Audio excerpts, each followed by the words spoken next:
んにちは。バイオリニストの小川京子です。今回私はポーランド音楽出版社が行っているショパンの国の音楽というプロジェクトに参加するため、ポーランドの都市クラクフにやってきました。このプロジェクトはポーランド人作曲家の作品の中で教育的に適したものをご紹介するものです。チュレンスキーは1837年生まれの作曲家で、ピアニスト、そしてオルガニストとしても活躍しました。ここ、ポーランドのクラフクとパリで学びまして、最後には彼はクラフク音楽アカデミーの院長となりました。とてもここクラフクにゆかりのある作曲家ですね。彼はポーランド音楽のロマン派を担った作曲家で、交響曲だったり、ピアノコンチェルト、そしてミサ曲、室内楽、ピアノ曲、歌曲など、本当に多岐にわたって作曲しました。今回私が取り上げる作品は、バイオリンソナタヘ長調作品30という作品から第2楽章を演奏します。バイオリンソナタというのは、バイオリニストにとってとても大切なレパートリーですけれども、ソナタを勉強するときには少し気をつけないといけないことがあります。それは、バイオリンソナタというのは、バイオリンとピアノがとても対等な立場にあって、お互いが主役ということです。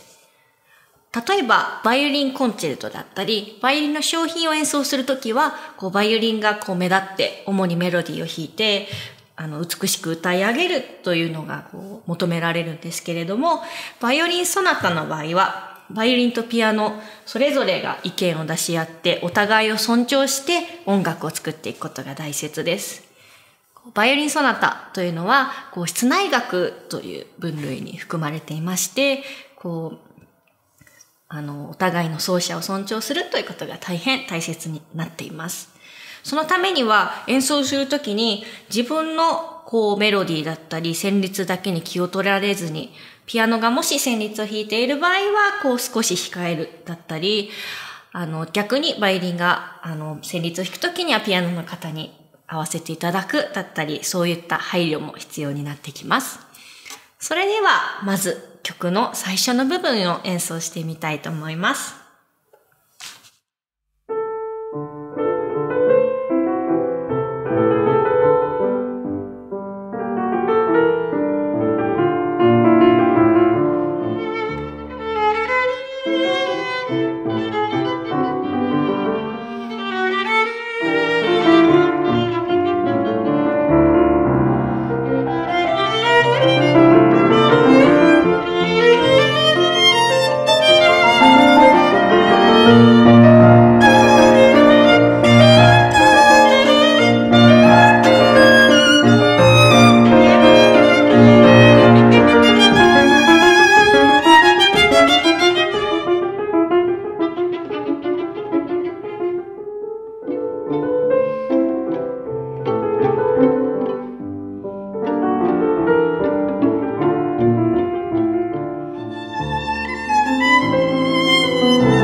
まず最初の部分はバイオリンのパッドにはセンプリーチェと書いてありますので、あまり大きな音で弾かずにシンプルに弾くように心がけましょう。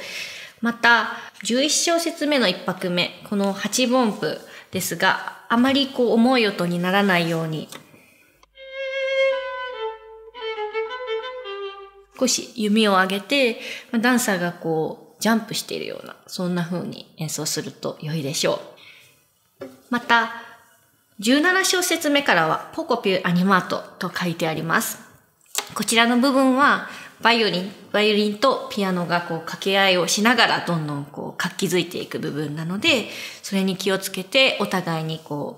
け合いをしながらどんどんと登っていくようにしましょう。そして25小節目からはフォルテでリゾルートと書いてありますので、くっきりとはっきりと演奏することが求められます。アドバイスとしましては、アーティキュレーションよりしっかり演奏すると良いでしょ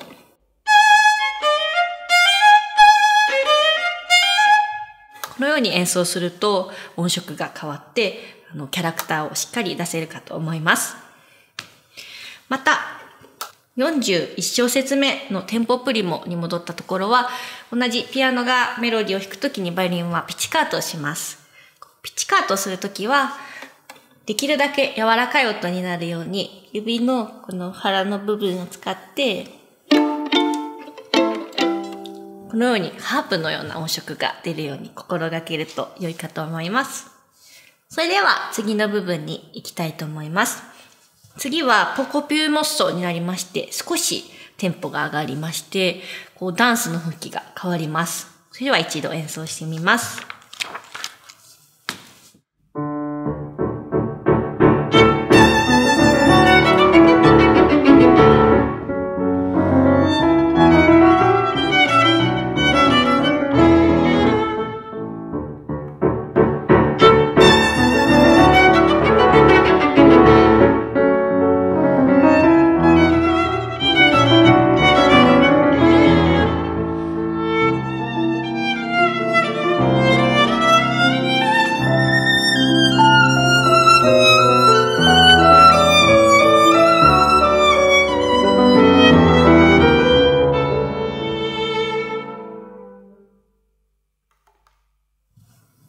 足を踏み鳴らすような激しいダンスに変化しましたね。これを表現するためには、バイオリンのパートについているアクセントですね。このようなアクセントをしっかり出すこと、そして弓を弦から離して演奏するとくっきりした音色に変わります。また、これから弾くパートでは、先ほど私が弾いていた旋律をピアノが、そしてピアノが弾いていた旋律をバイオリンが演奏するので、その変化も少し聞いてみてください。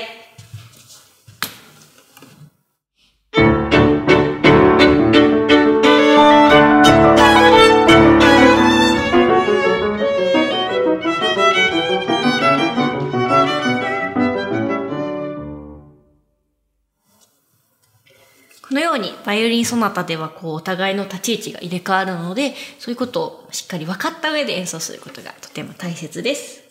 この激しいダンスが終わりますと、また最初のゆったりとしたダンスに戻るんですけれども、はじめ曲の冒頭ではピアノが一人で弾いていたんですけれども、次はバイオリンも少し違ったメロディーを一緒に演奏します。少し演奏してみます。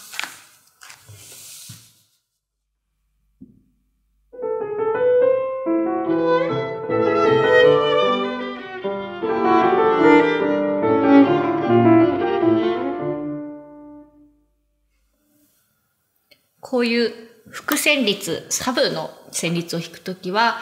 ピアノのフレーズに沿ったように演奏することが大変大切です。ピアノは4小節のフレーズになっているので、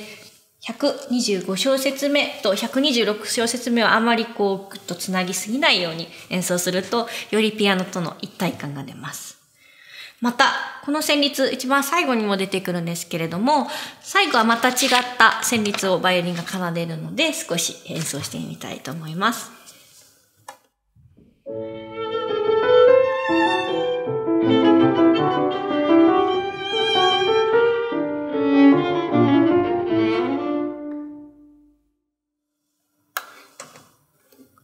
どんどんとこの副旋律が変わって、どんどんピアノと一緒にミックスされていく。この感じもぜひ楽しみながら演奏してみてください。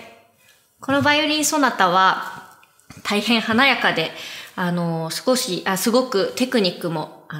発揮できるような作品で、そうですね、リヒャルト・シュトラウスだったり、ブラームスだったり、そういったソナタととても近いかなっていうふうに思います。とても素敵な作品ですので、演奏会などでもぜひ取り上げていただけたらと思います。